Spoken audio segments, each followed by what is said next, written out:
আসসালামু আলাইকুম। বাংলাদেশ বেতার, রাজশাহী। স্থানীয় সংবাদ পড়ছি লতিফা তাহিরা খাতুন, ইতি। আজকের মেধাবীরাই আগামী দিনে বিশ্বে বাংলাদেশের মুখ উজ্জ্বল করবে বলে মন্তব্য করেছেন ভূমিমন্ত্রী মোহাম্মদ মিজানুর রহমান মিনু। রাজশাহীতে শিক্ষাবৃত্তির চেক বিতরণ অনুষ্ঠানে তিনি এই কথা বলেন। এ নিয়ে বিস্তারিত শুনুন আমাদের মহানগর সংবাদদাতা আশিকুর রহমানের প্রতিবেদনে। রাজশাহী জেলা পরিষদের উদ্যোগে এককালীন শিক্ষাবৃত্তির চেক বিতরণ অনুষ্ঠানের প্রধান অতিথির বক্তব্যে ভূমিমন্ত্রী মিজানুর রহমান মিনু বলেন, আজ যারা শিক্ষাবৃত্তি পাচ্ছে তাদের মধ্য থেকে ভবিষ্যতে এমন মানুষ তৈরি হবে যারা বিশ্বে বাংলাদেশের মুখ উজ্জ্বল করবে। আমার ছোট্ট বোনি আছে যারা সম্মানিত, তারা সবাই তার মধ্যে থেকে অবশ্যই ভবিষ্যতে আমাদের মুখ উজ্জ্বল করবে। আমরা সেই দিনের প্রতীক্ষায় থাকলাম যেদিন আজকের এই সম্মানিত ছাত্ররা তারা অনুপ্রাণিত হবে। শনিবার দুপুরে রাজশাহী জেলা পরিষদ মিলনায়তনে আয়োজিত অনুষ্ঠানে তিনি বলেন যে পরিবার, যে সমাজ নিজে চেষ্টা করে না, মহান সৃষ্টিকর্তা তাকেও সহযোগিতা করে না। আমি আশা করব আপনারা চরম প্রতিকূল অবস্থার মধ্যে দিয়েও আগামী দিনে আরো বড় বড় জায়গায় যান, দেশ সেবায়, দেশের নেতৃত্ব দেওয়ায়। এই তো গত সেই জুলাইয়ের আন্দোলনে ছাত্র জনতার আন্দোলনে একটি বিশাল পরিবর্তন। শিক্ষার্থীদের সাফল্যের পেছনে অভিভাবক ও শিক্ষকদের অবদানের কথা উল্লেখ করে তিনি কঠোর পরিশ্রম, আত্মবিশ্বাস ও অধ্যবসায়ের মাধ্যমে দেশ ও জাতির কল্যাণে কাজ করার আহ্বান জানান। অনুষ্ঠানে সভাপতিত্ব করেন রাজশাহী জেলা পরিষদের প্রশাসক, বীর মুক্তিযোদ্ধা অ্যাডভোকেট এরশাদ আলী ঈশা। এ সময় বিশেষ অতিথি হিসেবে উপস্থিত ছিলেন সংসদ সদস্য সহ বিভিন্ন দপ্তরের ঊর্ধ্বতন কর্মকর্তা, শিক্ষার্থী ও অভিভাবকরা। অনুষ্ঠান শেষে রাজশাহী জেলার বিভিন্ন শিক্ষা প্রতিষ্ঠানের নির্বাচিত শিক্ষার্থীদের মাঝে এককালীন শিক্ষাবৃত্তির চেক বিতরণ করা হয়। আশিকুর রহমান, বাংলাদেশ বেতার, রাজশাহী। সিরাজগঞ্জ ৩ আসনের সংসদ সদস্য মোহাম্মদ আইনুল হক বলেছেন, বর্তমান প্রধানমন্ত্রী তারেক রহমান বাংলাদেশের জন্য নিরলসভাবে কাজ করে যাচ্ছেন। তিনি বলেন, দেশের মানুষের কল্যাণে তার আন্তরিকতা ও সহনশীলতা উন্নয়ন কর্মকাণ্ডের মধ্য দিয়ে প্রতিফলিত হয়েছে।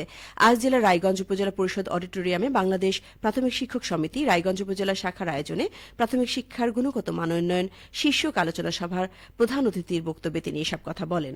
তিনি আরও বলেন, শিক্ষকরা জাতির গর্ব। শিক্ষার্থীরা যেন মাদক ও নেশার দিকে ঝুঁকে না পড়ে, সে বিষয়ে শিক্ষকদের আরও সতর্ক থাকতে হবে।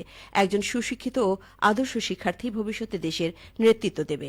বাংলাদেশ সরকারি প্রাথমিক শিক্ষক সমিতি রায়গঞ্জ উপজেলা শাখার সভাপতি মোহাম্মদ হাবিবুর রহমানের সভাপতিত্বে অনুষ্ঠিত সভায় বিশেষ অতিথি হিসেবে বক্তব্য দেন উপজেলা নির্বাহী কর্মকর্তা আব্দুল খালেক পাটোয়ারি, জেলা প্রাথমিক শিক্ষা কর্মকর্তা মোহাম্মদ শাহাবুদ্দিন ও উপজেলা প্রাথমিক শিক্ষা কর্মকর্তা মোহাম্মদ বেলাল হোসেন।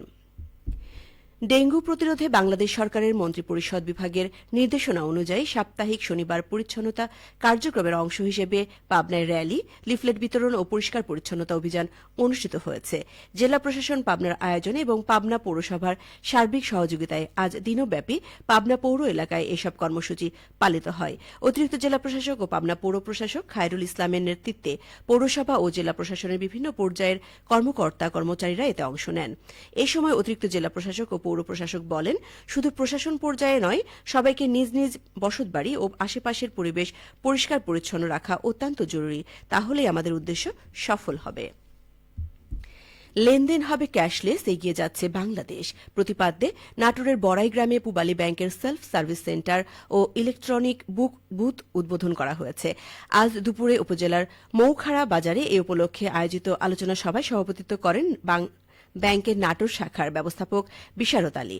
এর আগে এই উপলক্ষে ব্যবসায়ী, শিক্ষক, সমাজসেবক সহ বিভিন্ন শ্রেণী পেশার মানুষের অংশগ্রহণে একটি বর্ণাঢ্য শোভাযাত্রা বাজারের বিভিন্ন সড়ক প্রদক্ষিণ করে।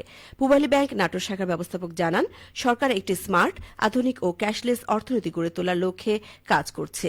সেই লক্ষ্য বাস্তবায়নে পূবালী ব্যাংক পিএলসি প্রযুক্তি নির্ভর ব্যাংকিং সেবা সম্প্রসারণে নিরলসভাবে কাজ করে যাচ্ছে।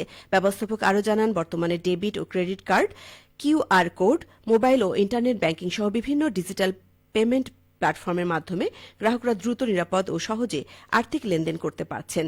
এতে সময় ও খরচ সাশ্রয়ের পাশাপাশি নগদ অর্থ বহনের ঝুঁকি রোধ হবে। সবশেষে আবহাওয়া। আজ রাজশাহীতে সর্বোচ্চ তাপমাত্রা ছিল ৩১.৮ ডিগ্রি এবং সর্বনিম্ন ২৬ ডিগ্রি সেলসিয়াস। সন্ধ্যে ৬টায় বাতাসে আপেক্ষিক আর্দ্রতার পরিমাণ ছিল ৯০%।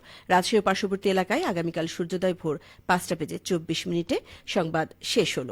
আমাদের পরবর্তী স্থানীয় সংবাদ প্রচারিত হবে আগামীকাল সকাল ৮টা বেজে ১০ মিনিটে।